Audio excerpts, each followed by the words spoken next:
Selamlar, kanalıma hoş geldiniz, sefalar getirdiniz. Bugün sizlere gözleme tarifi vereceğim. Neyli gözleme yapacağız? Ispanak ve peynirli birlikte karışık olarak gözleme yapacağız. Yarım kilo ıspanak aldım pazardan. Oldu birkaç gün alalı. Onları da gözleme olarak değerlendireceğim. Hadi hep birlikte başlayalım gözlememizi hazırlamaya. Gözlemeyi hazırlamaya başlıyoruz. Bize ne gerekli? Un, tuz ve çok az bir çay kaşığı kadar maya gerekli ve su gerekli. Hemen kabımızın içine bir bardak daha döküyorum. Toplamda 2 bardak suya göre yapacağım. Göz ayarı tuzunu atıyorum. Dediğim gibi şu kadar çıkın bir mayamız var. Şöyle bir çay kaşığı kadar maya ilave ediyorum. Yumuşacık fısır fısır olması için bu arkadaşlar. Eğer maya koymazsanız sıkar kendini. Onun için maya koymanız gerek. Çok az da olsa bir maya kullanın gözlemelerinizde. Tamam, bu kadar yeterli.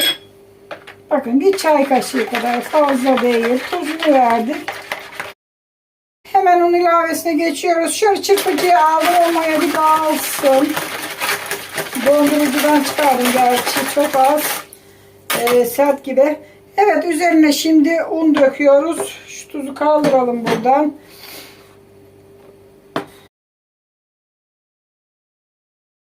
Elimizle başlıyoruz hamurunu hazırlamaya, gözlemenin hamurunu.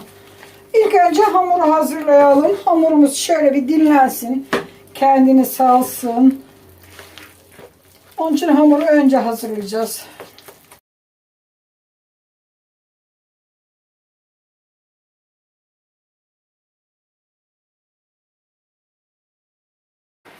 Evet, gördüğünüz gibi gözleme hamurumu yoğurdum sayılır. Artık un ilavesini kestim. Bakın burada unlar bitmedi. Biraz kaldı.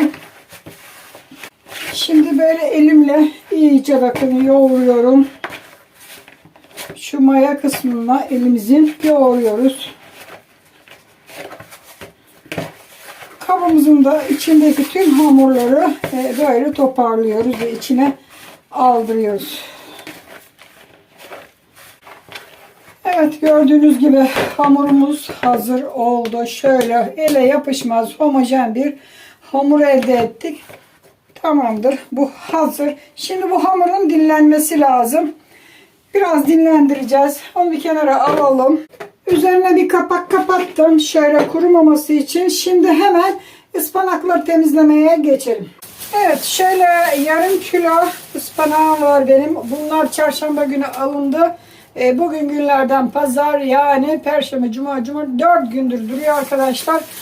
Bunlardan değerlendirelim dedim. Hemen şimdi ıspanakları temizleyeceğim. Çürüğünü çarığını ayırıp temizleyeceğim.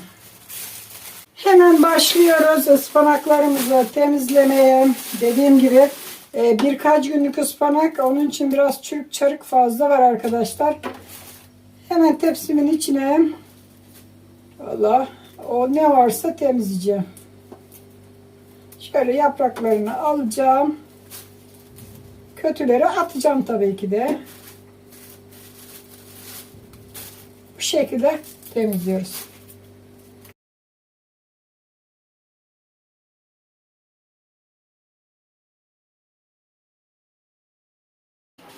Evet, ıspanaklarımız bu kadar çıktı. Birazını çürüğe ayırdım. Hemen bunları da ufak ufak doğrayacağım. Şöyle, hatta bunun içinde hemen şöyle ufaltacağız. Sadece ıspanakla değil, peynir de ilave edeceğim zaten. Onun için yeterli kadar, olduğu kadar. Kıyalım bakalım, şöyle küçültelim.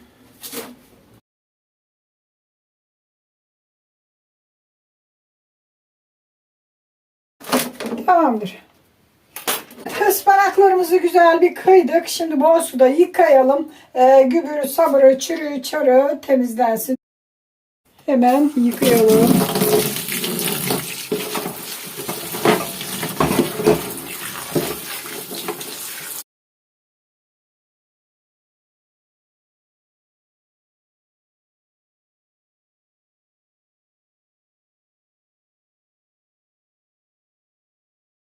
Evet, yıkama işlemimiz bitti.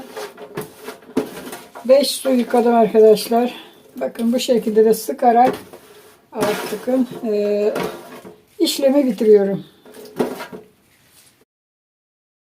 Şimdi şöyle benim biraz rendelemiş olduğum peynirim var. Evinizde kalan peynirleriniz de varsa bu şekilde de değerlendirebilirsiniz. Şöyle biraz da bir parça varmış. Onu da rendeliyorum hemen içine.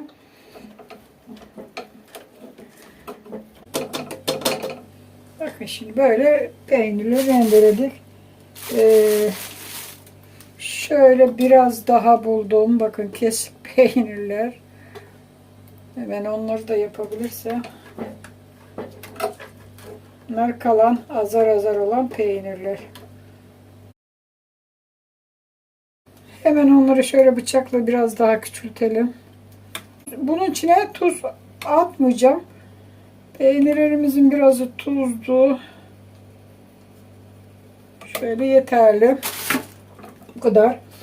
Biraz sıvı yağ döküyoruz. Bakın şöyle. Yağ da döküyoruz. Ve karıştırıyoruz iç malzememizi. Her yerine peynir gelsin. Şöyle karıştırıyoruz. Her yerine peynir eşit miktarda doldu. Evet, iç malzemesini de hazırladık. Şimdi ne yapıyoruz? Tabii gözlemelerimizi açmaya başlıyoruz. Gözlemelerimizi. Hamurumuz zaten buradaydı. Şuradacık da açıvereyim diyorum. İnşallah açarım. Hemen bu kısma biraz un koyuyoruz. Şöyle bir unluyoruz. İlk önce yapışmaması için. Hemen hamurumuzu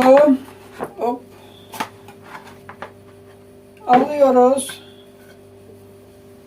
Hamurumuzu dinlendirdik. Şimdi açacağız. Haydi bakalım. Hamurumuz dinlendi. Bayağı da dinlendirdik. Hemen kabımızdan aldık hamurumuzu. Şöyle toparlıyoruz. Hemen şöyle uzatalım biraz ve parçalayalım. Hemen bıçağımızı alıyoruz. Bundan çok küçük olmasın, çok da büyük olmasın tabii ki de. Şöyle direkt yerden keselim.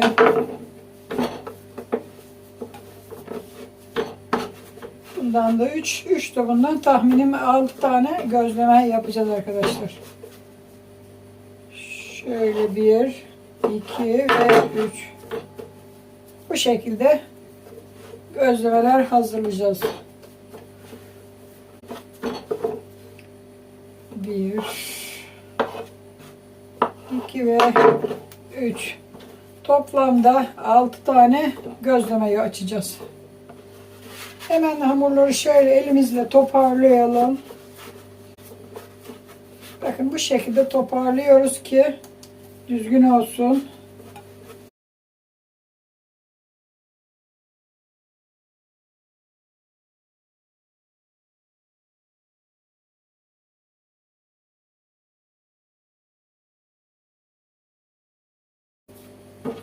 Evet, hepsini yuvarladım. 6 tane hamuru. Şu anda gördüğünüz gibi 6 tane gözlemelik hamurumuzu hazırladık. Hemen açmaya başlıyoruz. Tabii bunları indirelim, burada kalabalık etmesin. Bir tanesini bırakalım. Bir tanesini bırakalım. Şöyle unluyoruz. Elimizle bastırıyoruz. Üzerine biraz daha un serpiştiriyoruz ve oklavamızla açmaya başlıyoruz. Küçük oklavayı aldım. Çok fazla kocaman açılmayacağı için bu yeterli. Evet, şöyle açıyoruz. Çok da ince olmayacak, çok da aşırı kalın olmayacak bir hamur açacağız.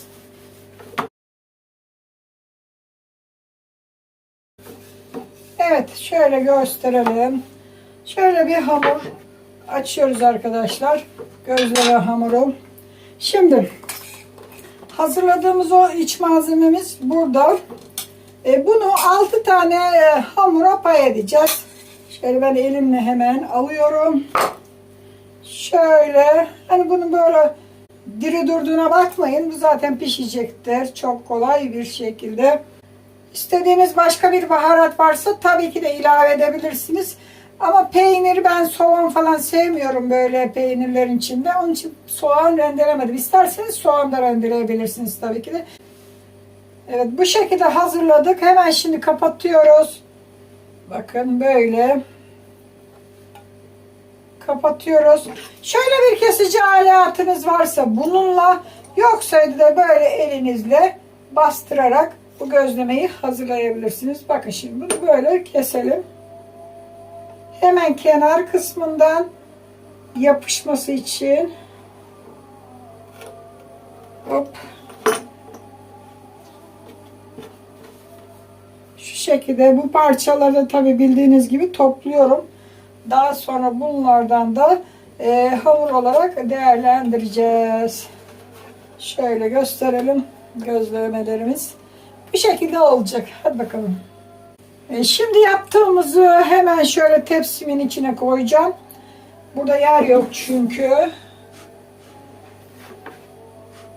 Bu şekilde tepsimizin içine koyuyoruz.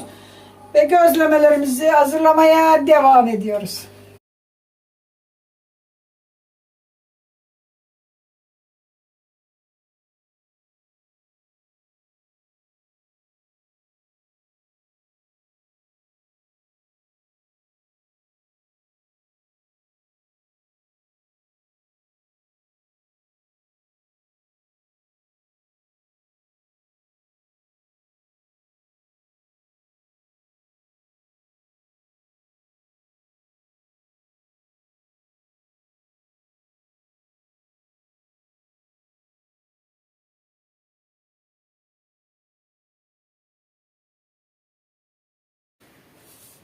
Bakın 2 tanesini hazırladık. Şimdi diğerlerini. Evet arkadaşlar, gözlemeleri hazırladım ama bir tanesi de kalmadı. Kenarlarından kesenleri de birleştirdim. Onları da böyle sade olarak pişireceğim. 2 tane yaptım.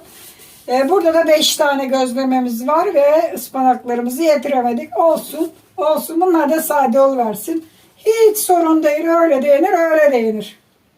Hemen şimdi gözlemeleri pişirmeye geçelim. Tavamı hazırladım. Şöyle bir teflon tavada pişireceğim. Tabii saçta çok daha güzel olur ama bizde saç olmadığı için teflon tavada pişireceğiz. Hemen ocağımızı yakıyoruz. Biraz sıvı yağ koyacağız ama çok fazla da değil. Şöyle biraz tava yağlansın. Şöyle her yerine yağı gezdiriyoruz. Biraz kızsın. Evet, yağımızı biraz kızdırdık. Hemen şimdi gözlemelerden koyalım bakalım. Şöyle koyuyoruz. 1 2 tane alacak tavam. Gözlemelerimiz kocaman arkadaşlar. Onun için 2 tane de tavamız da olacak. Olsun, problem yok. Evet, bu şekilde şimdi gözlemelerimizi pişiriyoruz. Şimdi kızarmasını bekliyoruz. Arada kontrol edeceğiz ve kızarıp kızarmadığına bakacağız tabii ki de. Henüz daha yeni koyduk. Bakın şişmeye başladılar. Evet. Oo, ne kadar güzel kabardı. Görüyorsunuz mu? Gözlemelerimiz şöyle kızarmaya da başladı tabii ki de. Bu tarafı da kızarsın. Hem de pişsin. Evet. Şöyle çevirdim ben bunları. O sırada yine benim telefon durmuş arkadaşlar. Azıcık daha yağ döküyorum. Diğer tarafını çevirdim. Çok az yağ döktük. Gördüğünüz gibi bir tarafı bayağı bir kızardı. Şimdi diğer tarafını kızartacağız. Bakın başladı oralarda kızarmaya. Neyse o aşama kalmış. Düğmeye basmadan çevirirken gösteremedim kızlar size. Sorun var mı? Yok. Oo, maşallah maşallah. Ne kadar güzel oldular. Hemen şu kabuğunu alayım şuraya.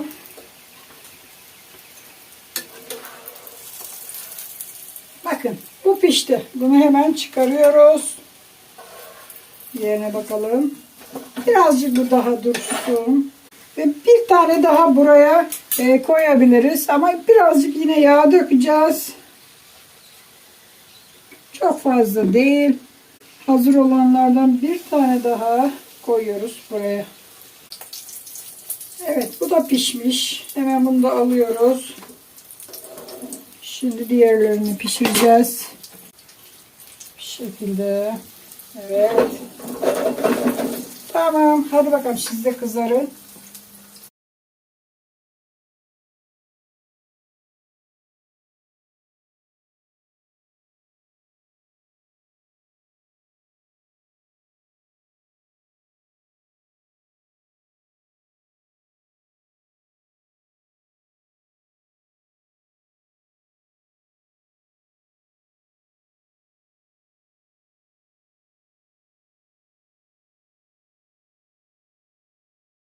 Gözlemelerimiz pişti. Hemen alalım. Bakın her iki tarafı da çok güzel kızardı.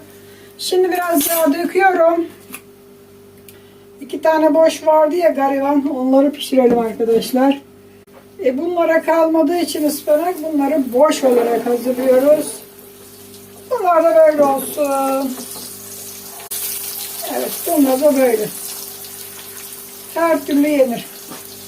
Hiç yenmezse paleler yer. Bunlar da kısmetini bekliyor bahçede.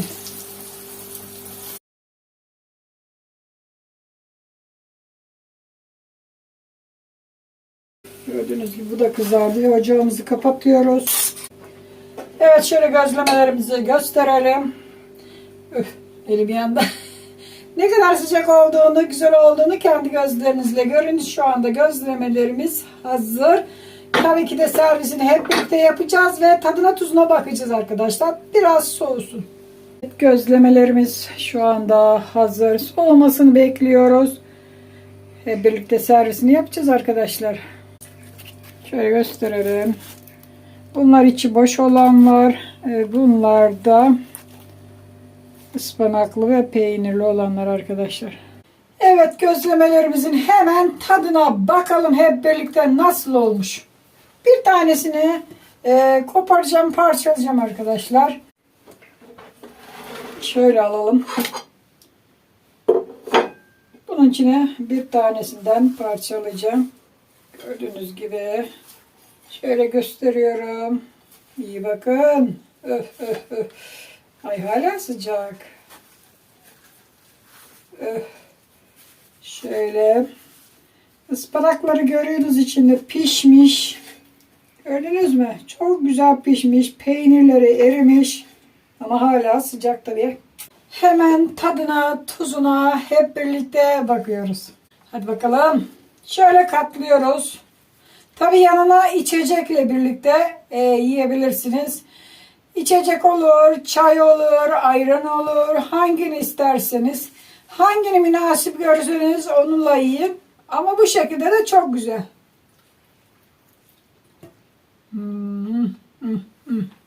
Var ya. İyi ki tuz atmamışım. Peynir tuzlu olduğu için. Tuz oranı çok iyi. Ispanaklar da çok güzel pişmiş ve süper bir gözleme olmuş arkadaşlar.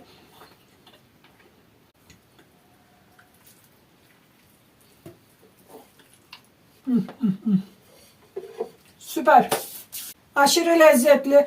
Çok güzel bir gözleme yapmışım. Ellerime, kollarıma sağlık.